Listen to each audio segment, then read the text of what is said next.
Bueno, siguiendo con el trastorno de la personalidad esquizotípica, también vamos a hablar del diagnóstico diferencial, ¿vale?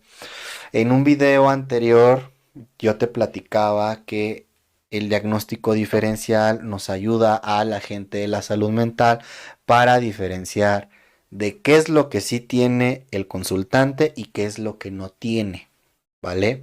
Porque también yo te decía, hay criterios diagnósticos de trastornos que se parecen o que son similares. Hablar de trastorno de la personalidad esquizoide, hablar de trastorno de la personalidad esquizotípica, hablar de esquizofrenia, son cosas que me gusta hablar en conjunto, pero también abordarlo por separado, porque hay criterios que se parecen. Entonces, yo al hablarte del diagnóstico diferencial en un trastorno de personalidad esquizotípica, a lo mejor tú, estudiante de psicología clínica, o tú, agente de la salud mental, que a lo mejor no tienes como mucha experiencia en esto te puede como ayudar, como a saber dónde poner el ojo clínico y dónde no, saber qué sí voy a tomar en cuenta para mi diagnóstico, pero qué no voy a tomar en cuenta para este diagnóstico, ¿vale? De entrada, se va a aprender a diferenciar un trastorno delirante, también identificarlo o aprender a diferenciarlo de una esquizofrenia. También hay que aprender a identificarlo y diferenciarlo de un trastorno bipolar o de un trastorno depresivo con características psicóticas. Si a lo mejor tú eres colega mío o estás estudiando psicología clínica y también te llama mucho la atención esto de los trastornos de la salud mental, te invito a que al terminar de ver esta parte del podcast, veas y revises el manual para el diagnóstico de las enfermedades mentales o trastornos mentales o de la salud mental, para que a lo mejor entiendas más a detalle este punto, en qué criterios sí comparten, dónde se empiezan a separar y empiezan a tomar un camino diferente. Recuerda, y te lo reitero, hablar de un trastorno esquizoide, esquizotípico y de esquizofrenia, me gusta a mí abordarlos de manera conjunta y de ahí empezar como a ver dónde se empiezan como a separar, ¿vale?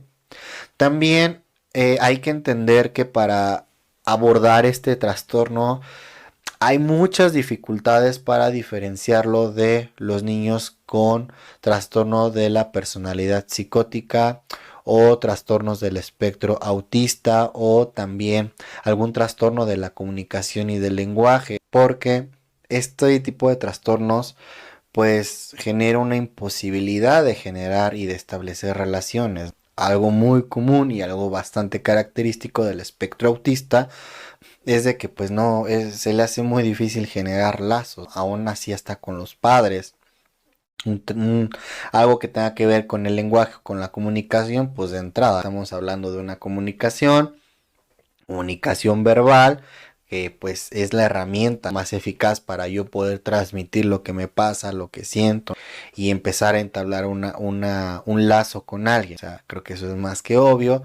Y pues hablando de un trastorno de la personalidad esquizotípica, donde la afectividad emocional es bastante plana, hay desconfianza, no puedo establecer relaciones con los demás, pues es ahí, ¿no?, donde la gente puede hacer match, pero si te das cuenta, ahorita que te lo explico, cada dificultad en cuanto a la sociabilización, pues son por índoles totalmente diferentes, ¿no? Una por el lenguaje, una por la condición del autismo y otra por esta característica del esquizoide, del esquizotípico y de la esquizofrenia, ¿verdad?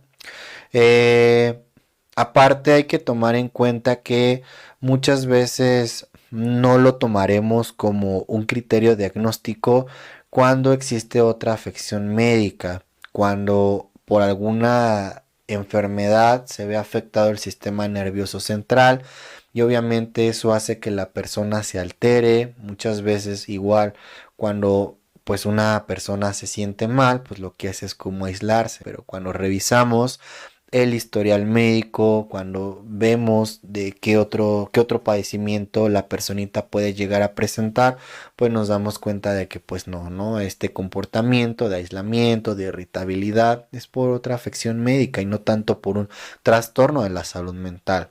También hay que aprender a diferenciar de síntomas que pueden desarrollar o que son muy persistentes por sustancias. Yo al principio te lo comentaba. O sea, hay personas que hacen una ingesta muy grande de sustancias que pues obviamente pues en este desconecte, en esta bomba química que le dan a su cerebro, pues empiezan a tener una serie de comportamientos que pueden como llegar a desarrollar ciertas conductas que puedes como emparentarlos o puedes decir, ah, no, este ya desarrolló este trastorno de la personalidad o este ya entró en un brote psicótico, pero cuando nos damos cuenta de que cuando está en sobriedad, pues no tiene este tipo de conductas. En algunos casos sí, porque pues la ingesta de ciertas sustancias hace daño al cuerpo y puede presentar algunas secuelas. Es como una, no sé si sea como una leyenda urbana, pero acá donde vivo y yo conociendo estos grupos de AA por, por este tipo de población que conozco, me tocaba, perdón, atender a estas personas que llegan a catalogar como padrinos y vienen a terapia conmigo y me comentaba que era tanto lo que se reventaban de alcohol o de alguna droga que a veces cuando ya no estaban en la ingesta de la misma, este esta ansiedad, esta desesperación, esta frustración les llegaba a generar cierto tipo de alucinaciones y varios me comentaban que alucinaban como con algo en común, que sentían que se les subía al cuerpo cucarachas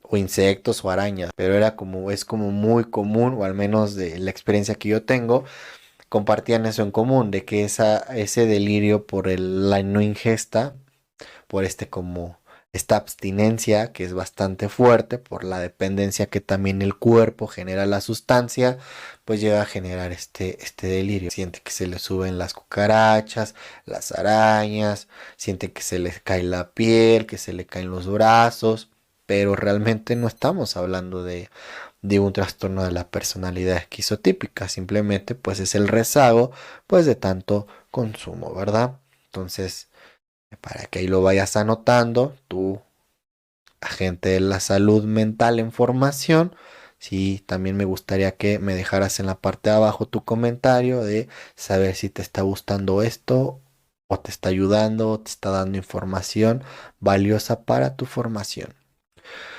Algunos de los trastornos de la personalidad comparten ciertas características en común con el trastorno de la personalidad esquizotípica. Por eso reitero que la gente debe de estar en constante observación de lo que pasa, de la fenomenología del consultante, para aprender a distinguir de todos los trastornos basándose en sus rasgos característicos. En algunos se parecen bastantes.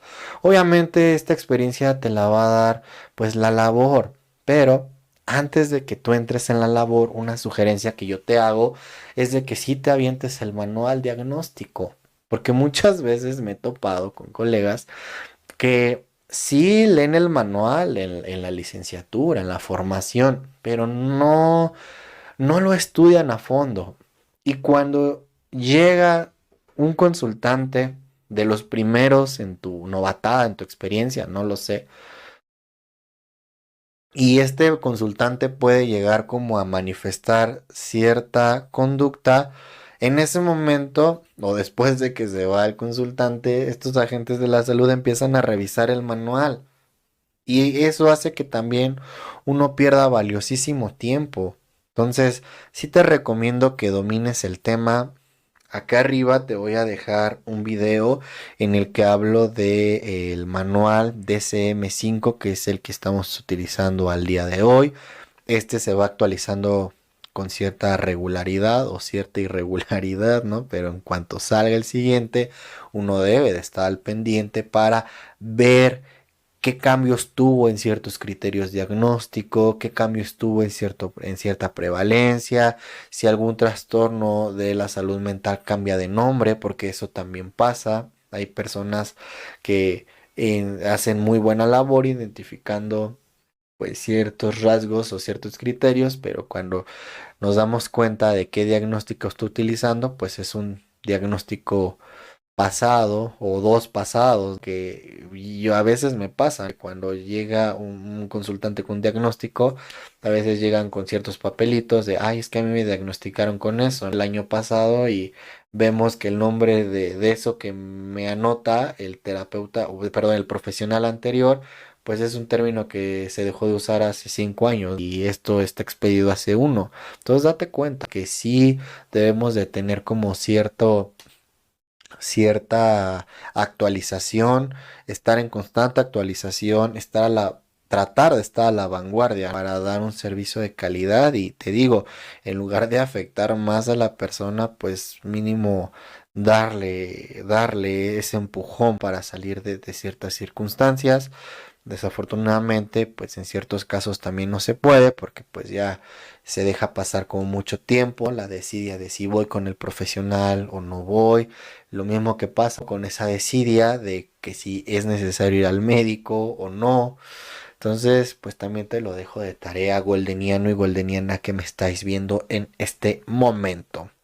Ahora, si los rasgos esquizotípicos durante la adolescencia pueden ser reflejo de la confusión emocional, sí, sí puede ser. Muchas veces en este estadio de la adolescencia, pues estamos descubriendo el mundo, estamos también acoplándonos a nuestro cuerpo porque no es el mismo cuerpo de la infancia. Durante la infancia tenemos muchos cambios, en la adolescencia pues es ese último estirón que tenemos.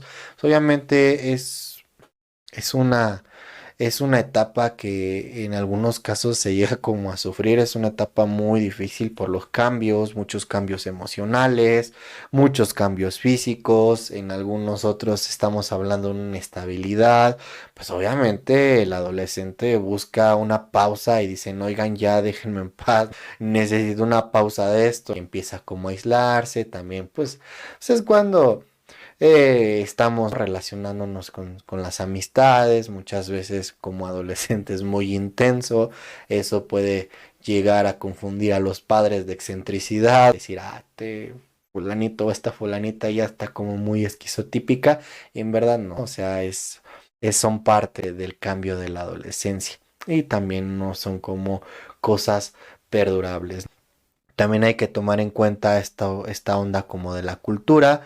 Un ejemplo muy claro, pues es esto del vudú, de las creencias del más allá, de la muerte, fantasmas, chamanismo, la clarividencia, lectura de la mente o sexto sentido, que al menos desde la cosmovisión latinoamericana, específicamente mexicana, que es en la que vivo y en la que encuentro, pues esto tiene mucho valor cultural. Las brujas, los chamanes, y son aspectos que están bien arraigados a la cultura.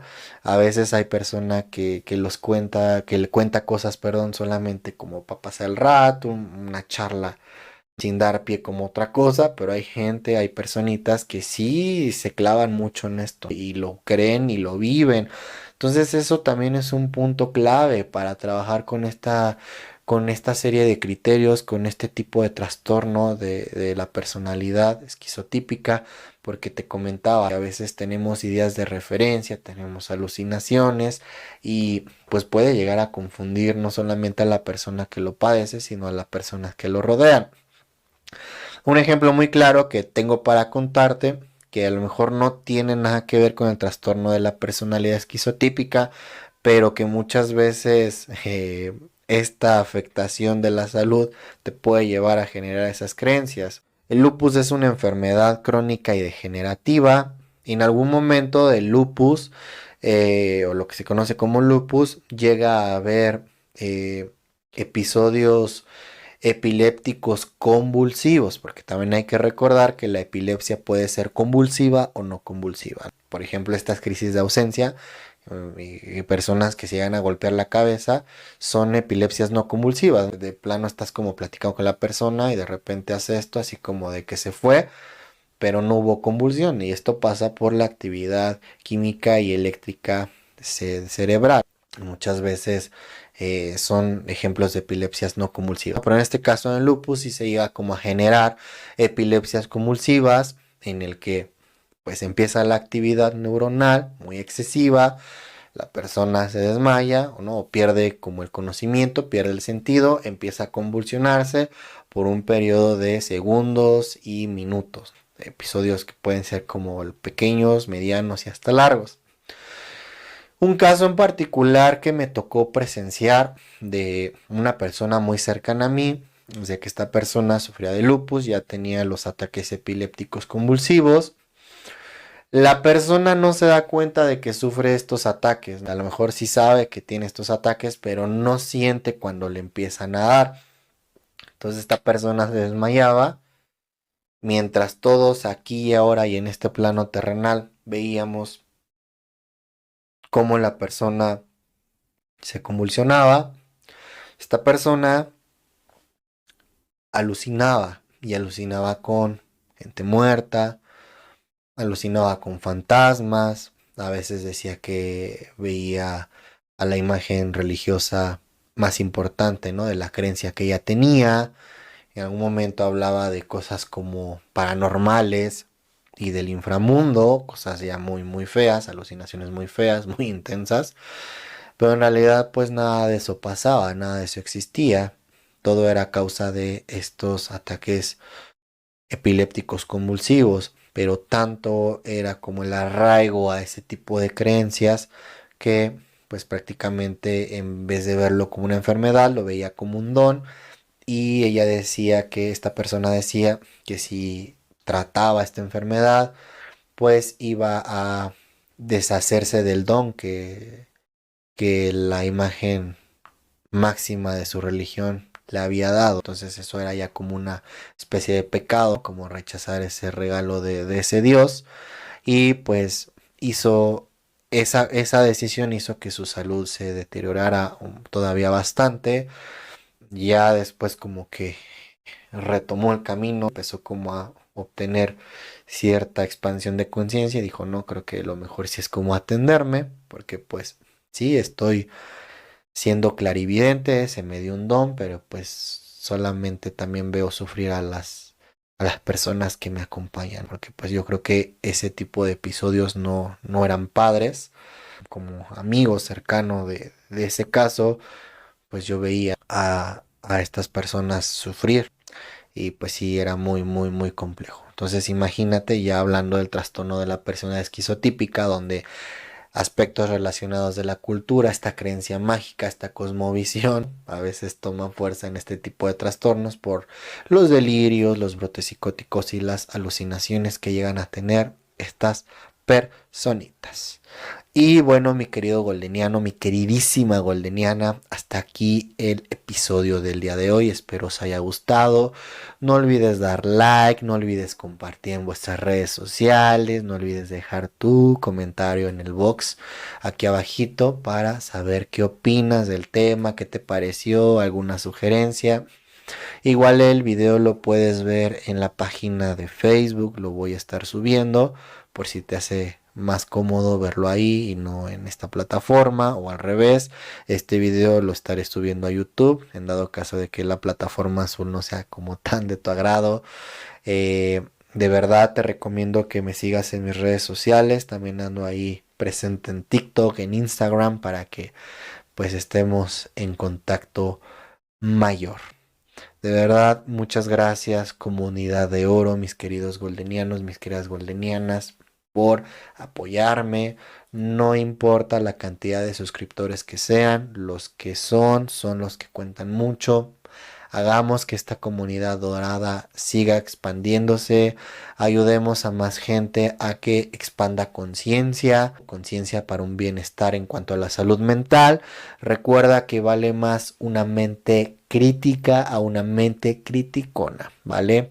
Golden Sai, psicólogo a tu lado, cuando más lo necesitas. Adeu, mis queridos goldenianos.